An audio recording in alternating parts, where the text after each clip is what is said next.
Hello, and thank you for listening. Today you will hear a presentation on self-determination curricula.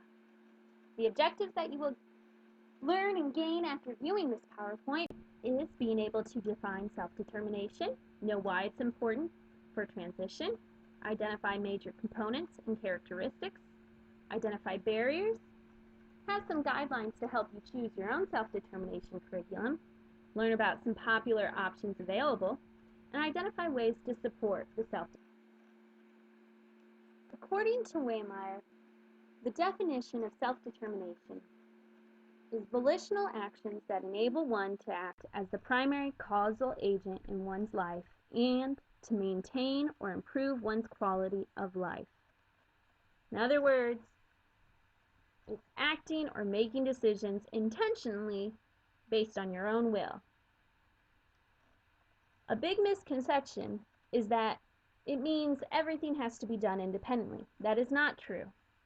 And having self-determination does not mean you're completely independent. Students with disabilities can have support throughout the process.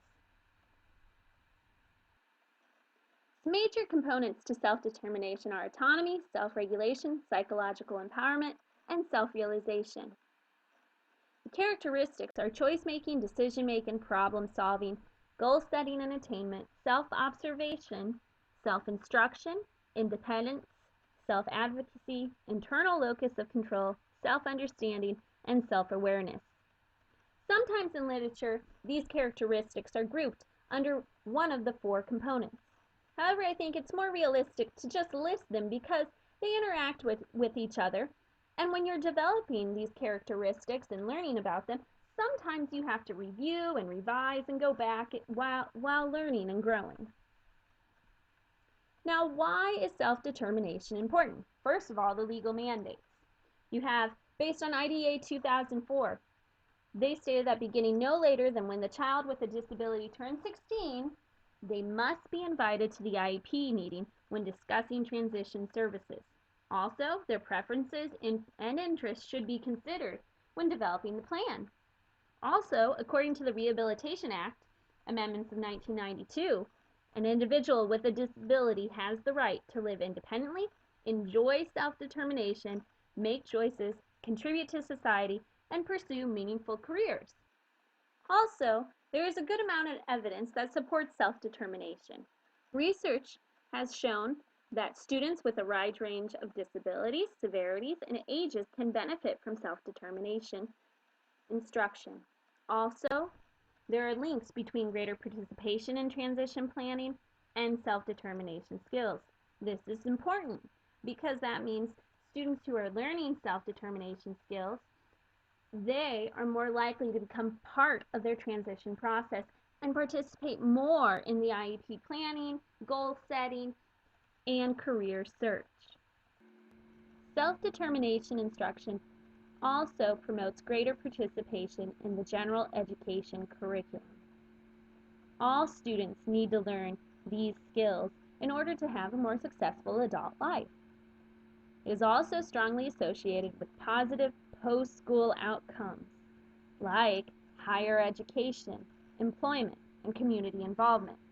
Plus, it promotes better living situations. Often, students who receive high levels of self-determination instruction are more likely 3 years after graduation to be living somewhere else than when they graduated. In other words, they won't be living with their parents. Self-determination is also considered a best and recommended practice during the transition planning process. Students should be given ample opportunity to develop skills, attitudes, and behaviors that improve their self-determination. So why isn't this happening? Well, some barriers include time, attitudes, and beliefs for both the teachers and the students.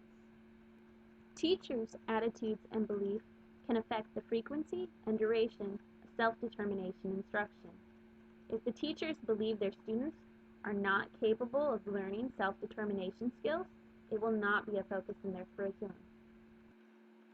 Whereas if students have learned helplessness or low self-esteem or poor self-image, it may take them longer to learn self-determination skills. Another barrier is that Teachers do not know how to teach self-determination skills. They have lack of experience, little professional development. And when given a survey by Conrad, the majority of teachers didn't even know that there was self-determination curriculum out there to choose from. Another barrier is that teachers are not sure how to integrate self-determination skills into the general education curriculum. This is so important because there is so much accountability and testing that they don't want to take time away from the general education curriculum, but they realize it's important for these students to have self-determination skills, and they just aren't sure how to balance it out. So, how can we begin? I suggest assessing first. This can be done through formal or informal assessments. The reason why you want to assess, it provides you with a baseline of data so that you know your students' strengths and weaknesses. Also, it can help you develop IEP goals and objectives. Some examples of formal assessments are the AIR, the ARC, Choice Maker Self-Determination Assessment, and the Self-Determination Assessment Battery. All of these assessments can be found at the link below. This is the link. As you can see, all the assessments for self-determination are listed here at the under Assessments tab. The AIR, the ARC, and the Field-Hoffman Self-Determination Assessment Battery are free. If you choose the Choice Determination Assessment, the link will provide you to another link where you can purchase it. Now, some informal assessments are observation, environmental or situational analysis, teacher, parent, employer, or student report, interviews, questionnaires, interest inventories, and checklists. I would advise using a combination of both formal and informal assessments. This will provide you with ample data to measure student growth and give you a well-rounded picture of your students' needs and abilities. Now, how to choose the right curriculum. There are many self-determination curriculums out there, but you need to narrow down your search. When you find one that you like, you need to consider the following. Do the skills covered really meet your students' needs? Are there prerequisite skills that will need to be taught prior to introducing the self-determination curriculum? What materials are provided, and are they age appropriate? Can you easily follow the lesson plan? Also, what are the time obligations? How many lessons and how long are each lesson? The financial obligations. Are there student workbooks and other consumables that have to be purchased each year? And finally, is the curriculum field tested and evidence-based?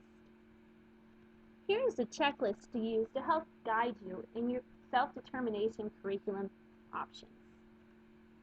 It goes through and it lists the title, the author, the publisher, the dates that it was made, and the cost of the materials. Also, if it's developed for every type of disability or only specific disabilities. And what types of materials are included. Does it consider the student's needs for choice making, decision making, goal setting, problem solving, self-evaluation, self-advocacy, self-awareness, person-centered IEP planning, and relationship with others, or something else entirely? Also, you get to rate individual things like materials, budgets, formats, teacher-friendly, opportunities for practice, content, academic level progress, assessments, and how well does the instructional time fit with your schedule.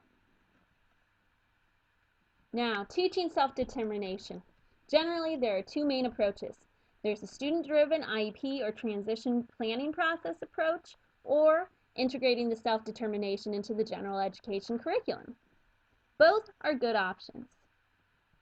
Some examples for the IEP transition process is the Choice Maker Self-Directed IEP, Next Step Student Transition and Educational Planning, and whose future is it anyway? The Choice Maker curriculum focuses on grades 6 through adult. Students with and without disabilities can use this program. The purpose is designed to teach students the following self-determination skills: choice making, decision making, goal setting, attainment, self-advocacy, self-evaluation, and self-awareness. It includes a teacher's manual, blackline masters, assessments, student workbooks, and videos. It can be purchased, and it is somewhat costly. The next steps, population hits ages 14 to 21 and again can be used with students with and without disabilities or students who are at risk.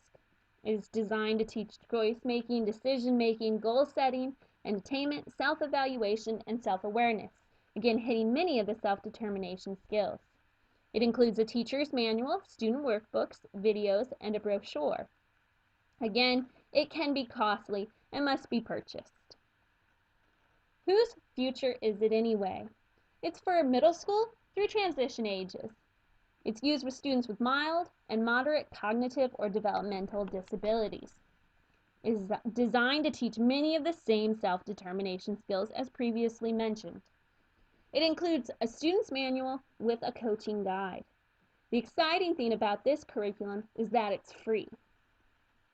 Now, let's look at some examples of how self-determination instruction is integrated into the general education curriculum. Often, it's integrated into the English language arts. This can be done daily through writing activities, literature circles, but more specifically, there's a self-realization writing portfolio focus. Also, there's a program called Go For It Now. Other ways is the self-determined learning model of instruction and the model for self-determination. Go For It Now focuses on transition ages and students with disabilities. It is mainly used when teaching writing skills because it's designed to teach students how to write paragraphs about their IEP goals. Go For It Now is a mnemonic device to help students develop their goal, the objectives that go along with their goal, and to identify it in a timely manner. Writing portfolio, again used with transition ages and students with disabilities. It's also primarily used when teaching writing skills. The great thing about writing portfolio is that it can address a variety of ELA skills. Students can write essays for reading comprehension, do research, and all the topics are going to relate to the individual's disability or special education in general. All you need for this is a writing journal and some pencils. The SDLMI can be used with a variety of students and in a variety of content areas because it focuses on problem-solving techniques.